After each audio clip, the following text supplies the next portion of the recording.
Hello viewers, I am continuing my video in which I am giving you solutions for KISA Mathematics Class 10 paper 2024. So starting with question number 6, in which first part is from geometric progression. How many terms of GP 1, 4 and 16 must have taken to have their sum equal to 341? तो कितनी terms हम लेंगे कि उनका sum 341 आ जाएगा? First term A is 1 and difference is R is 4/1. It means common ratio 4 है और 4 का अगर हम मॉड ले रहे हैं तो ग्रेटर देन 1 है, तो हमें अगर ग्रेटर देन 1 है तो Rn-1 लेना होता है, तो Sn का formula A Rn-1 upon R-1. Substituting their values here, and what is the value of Sn? It is 341. It is equal to A 1 आ गया, Rn, R means 4, n we need to calculate -1 upon R is 4 minus 1. It means 4n-1 upon 3, तो 3 को इस तरफ ले जाएंगे तो 4n-1 is equal to 341 into 3 and multiplication के बाद हमारे पास यहाँ पर आ रहा है 341 मल्टीप्लाई बाय 3, इट मीन्स 1023. अब ये 1 उस तरफ ट्रांसपोज होके जाएगा तो 1024, 4n 1024. तो 4n को भी हम 2n में कंपेयर कर लेते हैं और 1024 के जब आप फैक्टर्स बनाएंगे तो 210 के इक्वल आ जाएगा. It means 2n is equal to 10 हो जाएगा. n is equal to 5. It means number of terms, अगर हम इसी जीपी के अंदर 2 और टर्म्स यानी कि 5 टर्म्स लेंगे तो हमारे पास उनका सम जो वो 341 आएगा. आप इसकी नेक्स्ट 2 टर्म्स निकाल के कैलकुलेट कर सकते हैं और उसके बाद उनको प्लस करेंगे तो 341 आएगा. इसका चेक भी यहीं पे हो जाएगा. Now coming to part number 2 of question number 6, जो कि आपका शॉर्टकट मेथड से रिलेटेड आ रहा है. तो शॉर्टकट मेथड, मीन का एक मेथड जरूर आता है हमें पेपर में, या तो डायरेक्ट या तो शॉर्टकट या तो स्टेप डेविएशन.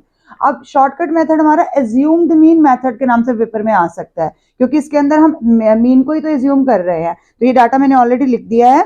0 to 10, 10 to 20 से लेकर 70 to 80 तक हमारे मार्क्स दिए गए, यानी कि क्लास इंटरवल है. इसके अलावा हमें नंबर ऑफ स्टूडेंट्स यानी फ्रीक्वेंसी दी गई है, ये भी मैंने लिख दिया. अब x यानी कि क्लास मार्क के लिए दोनों टर्म्स को प्लस करके हम डिवाइड बाय 2 करेंगे तो 0 + 10 डिवाइड बाय 2 मीन्स 5 आ जाएगा. और आप देख रहे हैं इनमें क्लास इंटरवल 10-10 का डिफरेंस है, तो क्लास साइज 10 है, तो इट मीन्स 10-10 हम इसके अंदर ऐड कर देंगे. आप चाहे तो बीच में कोई एक टर्म आप प्लस करके डिवाइडेड बाय 2 कर सकते हैं. दोनों लोअर लिमिट अपर लिमिट को प्लस करके डिवाइड बाय 2 करेंगे तो हमारे पास ये आ जाएगी x की वैल्यू. तो 15, 25, 35 ये आ जाएगा. अब इसमें से हमने मीन को एज्यूम करना है, तो मीन को एज्यूम करने के लिए 3 ऊपर 3 नीचे, तो 35 और 45 आप इन दोनों में से किसी भी एक को एज्यूम मीन ले सकते हैं. आपके पास आंसर बिल्कुल सेम आएगा, आंसर में कोई वेरिएशन नहीं आएगा. इस मेथड को, शॉर्टकट मेथड को हम एज्यूम्ड मीन मेथड इसीलिए कहते हैं क्योंकि यहाँ मैंने मीन को एज्यूम कर लिया. कई स्टूडेंट्स ये गलती करते हैं, वो एफ की लाइन में इसको एज्यूम कर लेते हैं, एफ में नहीं. हमने ये निकाला है एक्स, मीन तो एक्स के अंदर ही होगा ना, तो हमने इसमें से एज्यूम करना है. तो 35 को एज्यूम कर लिया. अब 35 एज्यूम हो गया. अब हमें इसकी डेविएशन निकालनी है. डेविएशन निकालने के लिए हम क्या करेंगे, हर जो भी हमने मीन लिए हैं इनको इसके साथ, जिसको हमने एज्यूम कर लिया कि ये हमारा मीन है, उसके साथ अब उसका वेरिएशन चेक करेंगे कि कितना कितना डिफरेंस आ रहा है. तो 5 - 35 करेंगे तो 35 बड़ा होगा. इट मीन ऊपर के कुछ टर्म्स हमारी माइनस में आएंगे और बाकी की प्लस में आएंगे. तो ये हमारा आ गया माइनस का 30. फिर 15 - 35 करेंगे तो माइनस का 20. 25 ये करेंगे तो माइनस का 10. फिर यहाँ पर 0 हो जाएगा और फिर आगे हमारा प्लस का 10, 20, 30 और 40 आ जाएगा. अब हमने करना क्या है, f और d को मल्टीप्लाई करना है, यानी जो फ्रीक्वेंसी है और जो डेविएशन अभी हमने निकाली है x - a को ही हम d कहते हैं. अगर हमें स्टेप डेविएशन मेथड इसका अगला वाला करना होता तो अभी हमें इनको क्लास साइज के साथ डिवाइड भी करना था, लेकिन अभी सिर्फ सेकंड मेथड तक पहुंचे हम. अब हमने f और d, तो ये f है और ये d है, इन दोनों को मल्टीप्लाई करना है, बीच वाले को छोड़ना है. 3 3 9 हो गया, मीन -3 हो गया. 8 2 16 मीन्स -160 हो गया. 12 का -120 हो गया. यहाँ पर आप इसके साथ 0 के साथ ही करेंगे तो आपका यहाँ पर 0 ही हो जाएगा. 10 10 मीन्स आपके पास 100 आ गया. 6 2 मीन्स 120 आ गया. 3 5 मीन्स 150 आ गया एंड 4 2 मीन्स 80 आ गया. अब हमने यहाँ निकालना है इसका प्लस, यानी कि सिग्मा एफ डी की वैल्यू और सिग्मा एफ की वैल्यू, दो वैल्यूज हमने कैलकुलेट करनी है, यानी कि दोनों को सबको प्लस करना है. तो माइनस वालों को अलग प्लस करना है, नीचे वालों को अलग प्लस करना है. प्लस को इजी बनाने के लिए, जैसे आप देख रहे हैं यहाँ -120 यहाँ +120, तो आप इनको कैलकुलेट ही मत करें, आप इनको यहीं पर डायरेक्ट कट कर सकते हैं. बट कोई सिमिलर वैल्यू है तभी कट करेंगे, अदरवाइज आप उनको छोड़ देंगे.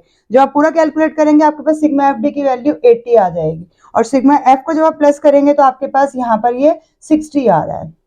अब हमको फॉर्मूले पे आना है। तो मीन का फॉर्मूला हमारे पास क्या होता है, आई होप आप ये पार्ट मुझे अभी मार्किंग स्कीम बतानी है। अब यहाँ पर मीन का फॉर्मूला हमारे पास क्या है, जो हमने फॉर्मूला नॉर्मल क्या हुआ है, डायरेक्ट मेथड के लिए हम क्या करते हैं, सिग्मा एफ एक्स लेते हैं, यहाँ सिग्मा एफ डी और सिग्मा एफ लेंगे, जो हमने माइनस किया है एज्यूम्ड मीन उसी को हम फाइनल के अंदर प्लस कर देंगे, बाद में प्लस करना है। तो ये हमारा फॉर्मूला हो गया। अब मैंने एज्यूम्ड मीन किसको माना, 35 को, अगर मैं 45 को मानती तो हमारा आंसर ऑटोमेटिकली अलग आ जाता। सिग्मा एफ डी की वैल्यू कितनी आ रही है 80, सिग्मा एफ की वैल्यू कितनी है 60। इसको सिंप्लीफाई कर लें ताकि आपका कैलकुलेशन इजी हो जाएगा। 2 4 एंड 3, यहाँ पर 4 और 3 2 से कैंसिल करेंगे, 4/3 आ जाएगा। और इसको प्लस करने के बाद आपके पास एलसीएम लेके 109/3 आ रहा है। ये स्टेप आपने करने हैं और जब डिवाइड करेंगे तो 36.33 ये आपका आ रहा है आंसर। अब देखिए हमने जो एज्यूम मीन किया था उसके क्वाइट क्लोज है 36.33। अगर मैं 45 ले लेती एज्यूम मीन और कुछ नहीं होता, यहाँ तो 45 आता लेकिन यहाँ मेरा माइनस का साइन आता, क्योंकि उसमें मेरी माइनस वाली टर्म ज्यादा हो जाती तो माइनस में आंसर आता। तो 45 में से माइनस करने के बाद भी मेरे पास इतना ही आंसर आता। Now coming to the marking scheme of these two questions. यहाँ पर हमारा 341 हमने इक्वल कर दिया था, तो इट मीन हमें पता चल गया कि हमने स्टूडेंट ने फॉर्मूला ठीक लगाया है और उसके अंदर वैल्यूज ठीक सब्सटीट्यूट किए हैं। तो ये वैल्यू इक्वल रखने के बाद आपका 341 वाले स्टेप पे आपका 1 मार्क आपको इस स्टेप का मिल जाएगा।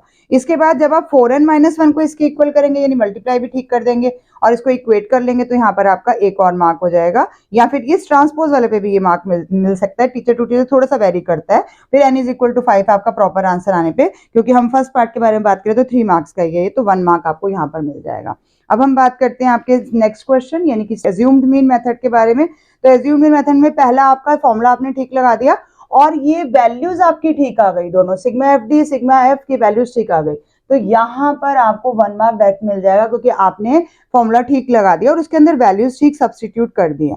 1 मार्क आपको यहाँ मिल जाएगा जहां आपने ये वैल्यूज लिखी हैं, मतलब फाइनल आंसर लिख दिया है। अब बचा 1 मार्क, तो वो कहां पर लगेगा, अगर किसी स्टूडेंट का फाइनल आंसर गलत है लेकिन उसने यहाँ पर कुछ वैल्यूज तक ठीक किया है उस पार्ट को, मिनिमम अगर आपकी 4 वैल्यूज भी इनमें से, क्योंकि हमारे पास यहाँ पर कितनी है 1 2 3 4 5 6 7 8 है, तो 8 में से हाफ यानी कि 4 वैल्यूज भी अगर मिनिमम ठीक है, मतलब उनका आंसर भी आपका पूरा ठीक है, तो भी आपको 1 मार्क पूरा मिल जाएगा। तो 4 मार्क क्लास मार्क या फिर 4 डेविएशन यानी जो हमने एफ डी वाला लाइन में लिया है वहां तक अगर आपका ठीक है तो आपको करेक्ट 1 नंबर और वहां पर मिल जाएगा और आपके 3 मार्क्स पूरे हो जाएंगे। और जिसका पूरा एंड ही ठीक है तो उसको तो वैसे भी पूरे मार्क्स मिल गए। ये जिनका कटेगा मैं उनके लिए आपको ये वाला चीज बता रही हूँ। अब नेक्स्ट क्वेश्चन हमारा फिर से मेंसुरेशन चैप्टर से ही आ रहा है।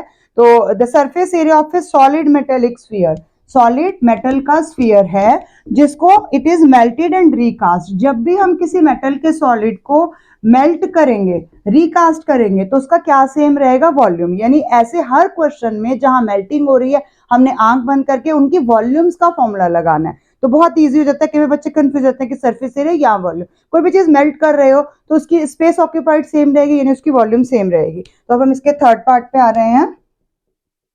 थर्ड पार्ट में हमारे पास गिवन क्या क्या है, surface area of A solid metallic sphere is इतना। अब सरफेस एरिया हमें दिया गया और मेटल का स्फीयर है, स्फीयर का सरफेस एरिया कितना होता है 4πr² is equal to, directly हम 1 2 5 6 के इक्वल कर देते हैं। अब 4 हो गया, पाई यहाँ से हमें r² तो एटलीस्ट निकालना ही पड़ेगा, तो r² निकालने के लिए हमें वैल्यू सब्सटीट्यूट करनी है। हमें r² को यहाँ रखना है 1 2 5 6/4 पाई। पाई की वैल्यू हमें क्वेश्चन में गिवन है 3.14 ही लेनी है, तो आप डेसिमल को ज्यादा से ज्यादा हटा सकते हैं। अब इसको आप कैलकुलेट करिए, तो 1 2 5 6 अगर आप पूरा पूरा कैलकुलेट करेंगे तो ये इससे कटेगा, तो यहाँ आपके पास ये पूरा ही 1 2 5 6 आ जाएगा, ये पूरा कट जाएगा। इट मीन्स आपका 100 आ रहा है r² का आंसर। इट मीन्स रेडियस का आंसर यहाँ से आपके पास आ जाएगा 10 सेंटीमीटर। सेंटीमीटर में सारी डायमेंशंस हैं। It is melted and recast into solid right circular cone. अब पहले हमारे पास स्फीयर था और उसको मेल्ट करके हमने कोन बनाए हैं। अब कितने कोन बनाए हैं ये हमें नहीं पता, तो हमने ये चेक करना है। यानी कि हम क्या लिखेंगे कि n इंटू वॉल्यूम ऑफ कितनी भी जो कोन्स हमारे पास आई हैं is equal to total volume of जो हमारे पास स्फीयर है जो हमने लिया है। तो n हमें नहीं पता लेकिन वॉल्यूम तो हमें पता है। वॉल्यूम ऑफ कोन का फॉर्मूला क्या हो जाता है 1/3 πr² h। अब क्योंकि देखिए आप दोनों के रेडियस अलग अलग है, हमें कोण के लिए भी डायमेंशंस दी गई हैं, आर भी दिया है, एच भी दिया है, लेकिन इस आर को डिस्टिंग्विश करने के लिए यहाँ तो हम यहाँ R1 लगा देते हैं और एक को आर ही रहने देते हैं। सेम आर का सिंबल रेडियस आप नहीं ले सकते हैं। Now volume of sphere, sphere की वॉल्यूम क्या हो जाएगी 4/3 पाई आर क्यूब। अब ये आर तो हमने कैलकुलेट किया ही है अभी भी, तो अब यहाँ पर हम वैल्यूज डाल रहे हैं, सिर्फ एन का ही नहीं पता हमें, बाकी सबका पता है। 1/3 है, पाई को हमें यहाँ कैलकुलेट करने की अब जरूरत नहीं, तो हम पाई को कैंसिल कर सकते हैं। R1 हमें क्वेश्चन में ही गिवन है, मतलब कि कोण की रेडियस, कोण का रेडियस 2.5 है और उसका स्क्वायर है, तो 2.5 दो बार लिख दें ताकि गलती ना हो। और हाइट भी हमें 8 सेंटीमीटर दी गई है। डायमेंशंस को जरूर चेक करें, ऐसा यूनिट को देखें कि सेंटीमीटर में है, कहीं हमें कोई कन्वर्जन तो नहीं करना। फिर 4/3 और यहाँ पर आर कितना है हमारे पास 10, 10 एंड 10, इतना हमारे पास आ जाएगा टोटल। अब हमने एन की वैल्यू लेनी है, तो इन सबको हम उस तरफ ट्रांसपोज करेंगे और जो यहाँ से हमारे पास ये डेसिमल हट रहे हैं तो ये हम हटा देंगे और ये उधर जाके हमारे पास मल्टीप्लाई हो जाएंगे। तो आप पूरा जब कैलकुलेशन करेंगे तो आपके पास एन का आंसर यहाँ पर आएगा 80। अभी आपने रिसेंटली दिया तो आपको याद भी है। तो अब इसकी मार्क डिस्ट्रीब्यूशन देखिए, मार्किंग स्कीम देखिए कहाँ कहाँ है इसका मार्क आपके पास। जब आपने इक्वेट कर दिया आर स्क्वायर 4πr² को इसके इक्वल और आपने वैल्यूज इसके अंदर ठीक डाल दी है, तो आपको एक मार्क यहीं पे मिल जाएगा 4πr² को इसके इक्वल करने का 1 2 5 6 के, मीन यहाँ पर आपका एक मार्क हो जाएगा। एक अगर आपका रेडियस ठीक आ गया तब आपको एक मार्क मिल जाएगा, क्योंकि ये क्वेश्चन 4 मार्क्स के लिए है, थर्ड पार्ट है इसीलिए। फिर आप जब इक्वेट कर रहे हैं इन दोनों वॉल्यूम्स को, क्योंकि आपको ये पता है कि आप दोनों वॉल्यूम्स, तो ये वैल्यू का फॉर्मूला और इसके अंदर वैल्यू सब्स्टिट्यूट करने का फॉर्मूला, अगर ये स्टेप ठीक है तो आपको एक मार्क और मिल जाएगा। और अगर आपने एन का आंसर ठीक कैलकुलेट कर लिया तो वहां पर भी आपको 1 मार्क और मिल जाएगा। तो ये आपकी 4 मार्क्स की बाइफिकेशन है, third part of question number 6। In question number 7 part 1, find the equation of a line which has y intercept 4. y intercept means c की वैल्यू हमें 4 दी गई है, y is equal to mx plus c में अगर c मतलब y intercept दिया गया तो आप डायरेक्टली 4 भर सकते हैं। and is parallel to this line 2x minus 3y is equal to 7। तो पहले हमें इसको लाना है कि इसमें से हम स्लोप निकाल पाए, तो हम 3y को ले जाते हैं, 3y उस तरफ चला गया, 2x माइनस 7 हो गया, y is equal to 2/3x minus 7/3 आपके पास आ जाएगा। इट मीन स्लोप कितनी आ गई यहाँ पर 2/3। तो जो हमारी गिवन लाइन है उसकी स्लोप भी कितनी हो जाएगी, क्योंकि उसने क्वेश्चन में क्या कहा कि पैरेलल है, तो given slope of given line भी हमारे पास m डैश भी हमारे पास 2/3 आ जाएगी। अगर परपेंडिकुलर होता है तो हम -3/2 नेगेटिव रेसिप्रोकल लेते हैं, लेकिन अभी हमारे पास सेम स्लोप रह जाएगी और y इंटरसेप्ट 4 है। अब हमें लाइन की इक्वेशन पता है, y is equal to mx plus c होती है, हम स्लोप इंटरसेप्ट फॉर्म यूज कर रहे हैं यहाँ पर, तो स्लोप इंटरसेप्ट फॉर्म में हम वैल्यूज पुट करेंगे इसके अंदर। अब y is equal to slope की जगह पे हमने 2/3 और x और c की जगह पे 4 फिल कर दिया, क्रॉस मल्टीप्लाई करेंगे 3y is equal to 2x plus 4 3 12 हो जाएगा। इट मीन अगर हम इसको जनरल फॉर्म में लेकर आएंगे तो आंसर क्या आ जाएगा आपके पास, 2x एक तरफ ले लिया हमने, -3y उस तरफ लेकर गए हैं और +12, तो ये हमारे पास जनरल इक्वेशन बन जाएगी जो लाइन की आनी चाहिए। एक और पार्ट इसमें आगे दिया गया है, find the coordinates of the point where its cuts the X axis. Means अगर लाइन जा रही है, ये लाइन है, तो एक्स एक्सिस को ये किस पॉइंट पे टच कर रही है, अगर ये एक्स एक्सिस है। अब हम सबको पता है कि एक्स एक्सिस अगर होती है तो वहां पर वाई का पॉइंट क्या होता है, 0 होता है। वाई एक्सिस पे एक्स का पॉइंट 0 होता है, एक्स एक्सिस पे वाई का पॉइंट 0 होगा। तो यहाँ पर एक्स एक्सिस हम थोड़ा सा रीजन दे देंगे कि line cuts the X axis, तो पॉइंट कौन सा आ जाएगा, at y is equal to 0। तो y की वैल्यू को हमें 0 करना है। इट मीन यहाँ पर 2x माइनस 3 और 0 के साथ शो कर देंगे हम एक बार, तो यहाँ से 2x इज इक्वल टू ये वाला टर्म 0 हो गया, इज इक्वल टू उधर जाएगा -12, यानी कि x का आंसर आपके पास -6 आ जाएगा। तो अब उस पॉइंट के क्या कोऑर्डिनेट्स आ जाएंगे जहां ये लाइन इसको टच कर रही है, इट मीन उसके x का पॉइंट तो -6 है और y का पॉइंट अभी तो हमने डिस्कस किया कि 0 है, तो इट मीन कोऑर्डिनेट्स क्या हो जाएंगे, -6 एंड 0। कोऑर्डिनेट ज्योमेट्री पे मैंने वीडियो बनाई हुई है, डिस्टेंस फॉर्मूला, सेक्शन फॉर्मूला, ये सारे पॉइंट्स कवर किए हुए हैं। आप अच्छे व्यूज देखते ही नहीं हो, उसको ध्यान से कुछ अपना रिस्पॉन्ड ही नहीं देते हो, तो क्या करूं फिर, नहीं तो मैं उसका आगे ये वाला पॉइंट भी कवर कर देती, लेकिन मैंने स्लोप इंटरसेप्ट फॉर्म ये वाले पॉइंट कवर उसके अंदर नहीं किए हैं। अगर आपको समझ आ रहा है क्वेश्चन तो ठीक है, नहीं तो आप मुझे कमेंट सेक्शन में लिख सकते हैं। अब आप क्या लिखेंगे लास्ट में, गिवन लाइन जो भी हमने ड्रॉ करी है कट्स द एक्स एक्सिस, तो ये पॉइंट हमारे पास आ जाएगा, तो यानी इस पॉइंट का आपको मार्क मिलना है। तो कहाँ पर मार्क्स की बाइफिकेशन होगी, इसमें फिर से ये फर्स्ट पार्ट है, तो इट मीन्स ये 3 मार्क का होगा। तो 3 मार्क के लिए आपको पहला मार्क जहां आपने स्लोप शो कर दी, आपको पता है कि आपने यहां से स्लोप निकाली और गिवन लाइन की स्लोप भी आपने बता दी, इट मीन्स टीचर को पता चल गया कि आपको पता है कि पैरेलल लाइंस की स्लोप सेम होनी है। उसके बाद जहां आप एक लाइन निकाल गए हैं, लाइन की इक्वेशन पूरी दे देंगे, वहां पर एक 1 मार्क आपको मिल जाएगा और लास्ट मार्क आपको ऑब्वियसली जब आप ये पॉइंट दे देंगे तब मिल जाएगा। तो ये 3 पॉइंट की 3 मार्क्स आपको मिल जाएंगे। Now coming to second part of the same question, जो कि आपका रिमाइंडर फैक्टर थ्योरम का है। Use the remainder theorem to factorise the given expression completely. इसको रबी कर लेते हैं ताकि आपको मैं अच्छे से समझा पाऊँ। रिमाइंडर फैक्टर थ्योरम के लिए आपको हिट एंड ट्रायल मेथड से चेक करना होता है कि कौन से फैक्टर्स हैं, और जितनी उसकी सबसे बड़ी डिग्री होगी उतने आपके पास नंबर ऑफ फैक्टर्स आएंगे। जैसे हमें क्यूबिक पॉलिनोमियल दिया गया है, given polynomial is 2x cube plus x square minus 13x and plus 6। ये हमारे पास दिया गया है, यहाँ पर ये इक्वेशन है, यानी ये हमारा पॉलिनोमियल हमें गिवन है। क्यूबिक है क्योंकि डिग्री आपको 3 दिखाई दे रही है, इसमें इसके 3 फैक्टर आएंगे। तो 3 फैक्टर के लिए हम पहले डिवाइड किसके साथ करें, तो डिवाइड करने के लिए हम जो नंबर है उसके फैक्टर्स को लेंगे, यानी कि 6 इसके अंदर आपको लास्ट में दिखाई दे रहा है। तो क्या लेंगे हम फैक्टर के लिए, plus minus 1 plus minus 2 plus minus 3 और प्लस माइनस 6, इन चारों में से ही कोई होना चाहिए। तो हम 1 से तो ओरली भी चेक कर सकते हैं, 1 देखेंगे तो 2 आया, 1 आया, यहाँ 13 माइनस का और 6 कम है, तो 1 पे ये होने वाला ही नहीं है। तो हम सबसे पहले F2 के लिए -2 के लिए चेक करेंगे। तो पहले 2 के लिए देख लेते हैं, 2 हो गया, 2 क्यूब हो गया, 2 स्क्वायर हो गया, -13 2 हो गया, प्लस 6 हो गया। तो कितना बन रहा है, 2 cube 8 into 2 16 plus 4 -13 into 26 plus 6। अब चेक कीजिए 20 एंड 6, 26 और 26 कैंसिल हो जाएगा, it mean equal to 0। It mean इसका फैक्टर F2 पे 0 आ रहा है। तो इट मीन नंबर क्या बनेगा हमारे पास, x माइनस 2 इज अ, क्योंकि जब 2 पे आता है तो हम x माइनस 2 थे, therefore x minus 2 is a factor of this polynomial. और जब ये इसका फैक्टर है तो इट मीन्स अब मैं इसको आराम से डिवाइड कर सकती हूँ। तो अब हमने क्या करना है, x माइनस 2 को लिखना है, पॉलिनोमियल को लिखना है,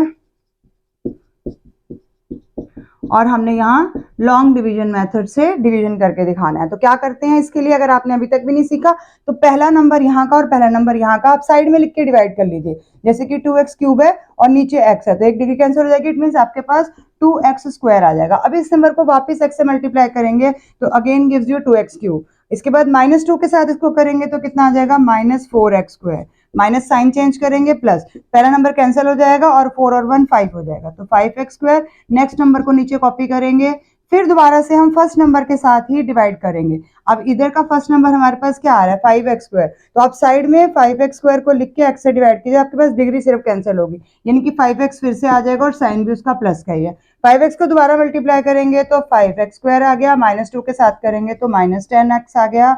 आप माइनस करें प्लस करें, ये कैंसिल हो जाएगा, ये प्लस है और ये माइनस है तो हमें माइनस करना है, तो माइनस का 3x आ जाएगा और लास्ट नंबर कॉपी करेंगे 6 आ गया।